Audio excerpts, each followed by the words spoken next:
જૈન મિત્રો, તમે જે જોઈ રહ્યા છો તે નોટિફિકેશન છે આપણે જોબનું છે કે પોસ્ટ ઓફિસની જોબ છે કે વિના પરીક્ષાએ કે ડાયરેક્ટ તમારે મેરિટ બેઝ ઉપર ભરતી છે કે 10મા ધોરણના માર્ક મુજબ તમને મેરિટમાં નામ આવે તો જગ્યા મળી જાય તમને ભરતીમાં. ઠીક છે, તો આના વિશે આપણે જોઈશું કે આમાં કઈ રીતે છે. બાકી આવી જ અપડેટ લેવા માટે અમારી ચેનલ સાથે જોડાઈ રહ્યો. ચેનલ લાઇક કરો, વિડીયો ગમે તો શેર કરો.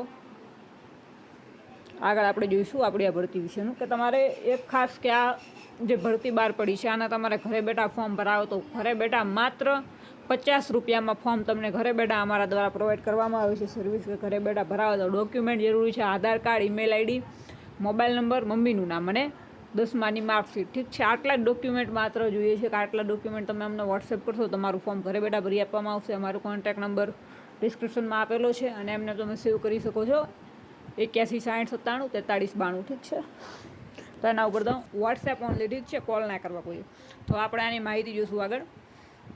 અને આ સિવાય તમામ ભરતીના ફોર્મનું બધું ચાલુ હોય તમને માહિતી મળી રહેશે અમારા દ્વારા. હવે આપણે ગ્રામીણ ડાક સમજો આમાં ભરતીની જે પોસ્ટ છે એક છે ડાક સેવકની છે અને બીજી બ્રાન્ચ પોસ્ટ માસ્ટર અને ત્રીજી છે અસિસ્ટન્ટ બ્રાન્ચ પોસ્ટ માસ્ટર. ઠીક છે, એવું તમે બેઠા બેઠા જ કામ લેવું હોય તો બ્રાન્ચ પોસ્ટ માસ્ટર છે, આસિસ્ટન્ટ બ્રાન્ચ પોસ્ટ માસ્ટર છે જેમાં 12,000 પગાર છે અને ખાલી જે ડાક સેવકનું છે એમાં 10,000 પગારનું છે. ઠીક છે, તમે આપણે જોઈશું અંદર કઈ રીતે કયામાં કેટલું છે. ઠીક છે, તમે જોઈ શકો છો બ્રાન્ચ પોસ્ટ માસ્ટર. ઠીક છે, તો જરૂરી શું છે કે 10મું પાસ. બધી પોસ્ટ માટે મિનિમમ ક્વોલિફિકેશન છે 10 પાસ હોવા જોઈએ. એજ લિમિટ તો ઓછામાં ઓછા 18 વર્ષ. ઠીક છે, આપણે આગળ જોઈએ છીએ. હવે આસિસ્ટન્ટ બ્રાન્ચ પોસ્ટ માસ્ટર તો એના માટે પણ એ જ છે 10 પાસ. ઠીક છે, અને છે ડાક સેવક એમાં પણ 10 પાસ. હવે આપણે સેલેરી જોઈશું કે આમાં સેલેરીનું તમે જોઈ શકો છો. બ્રાન્ચ પોસ્ટ માસ્ટર માટે 12,000થી 29,380. ઠીક છે, 12,000થી 29,380.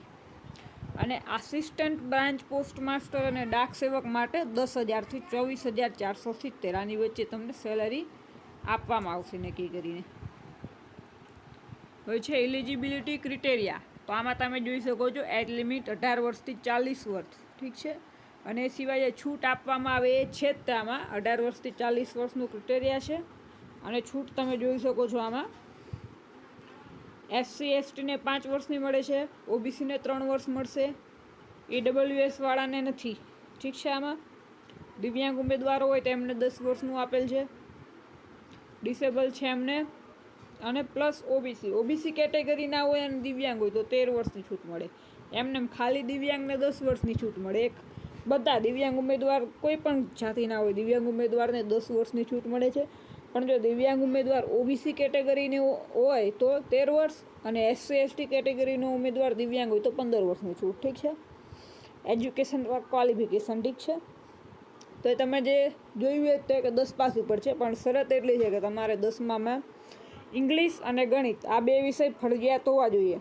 જો કે આપણે ગુજરાતમાં ઇંગ્લિશ અને ગણિત બધાને ફરજિયાત હોય જ છે. છે અધર ક્વોલિફિકેશન તો કોમ્પ્યુટરનું નોલેજ હોવું જોઈએ, બીજું કંઈ નવું નથી આમાં. ઠીક છે, એનું કોઈ સર્ટિફિકેટ કે ભરતીમાં માંગેલ નથી, બાકી નોલેજ હોવું જોઈએ ખાલી, બીજું કાંઈ નથી. બીજી વાત કરશું ફીની, તો ફી આમાં તમારે કાંઈ ભરવાની નથી રહેતી. અને અમે તો વેકેન્સીનું તમને જણાવી દઈએ તો ગુજરાતમાં 2400 જેટલી જગ્યા છે. ઠીક છે, 2400+ જગ્યા ગુજરાતમાં ખાલી છે અને મોસ્ટ ઓફ જિલ્લામાં તમને મળી રહેશે. જિલ્લાનું લિસ્ટ તમારે જોવું હોય તો આપણે એનું લિસ્ટ જોઈ લઈશું. ભાઈ આ તો ઓનલાઈન ફોર્મનું છે, તમે ઘરે બેઠા અમારા જોડે ભરાવી શકો છો. હવે આગળ અમે જગ્યાનું તમને માહિતી બતાડીએ. જેવું કે તમે જોઈ રહ્યા છો આ આપણે વેબસાઇટ ઉપર છીએ ઓનલાઈન. ઠીક છે, વેબસાઇટ હમણાં બહુ સ્લો ચાલે છે, ડાઉન ચાલે છે 2-3 દિવસથી, એટલે ફોર્મ ભરવામાં થોડી વાર લાગી શકે. બાકી બને એટલું વહેલા ફોર્મ ભરાવી દેવું, કેમ કે અત્યારથી જ વેબસાઇટ ડાઉન ચાલે છે એટલા માટે. તો જો આમાં તમે જગ્યા માટેના જિલ્લાઓનું લિસ્ટ તમને મળી શકે. કેમ ગામડાઓનું જે લિસ્ટ છે એમાં અંદર ઘણા ગામડાઓમાં અને સિટીમાં બધે ભરતી છે કે એનું લિસ્ટ ઘણું લાંબુ નીકળે. જિલ્લાઓમાં આપણે જોઈએ તો અમુક જિલ્લામાં ભરતી નથી. તો આપણે કયા કયા જિલ્લામાં છે તમે આમાં જોઈ શકો.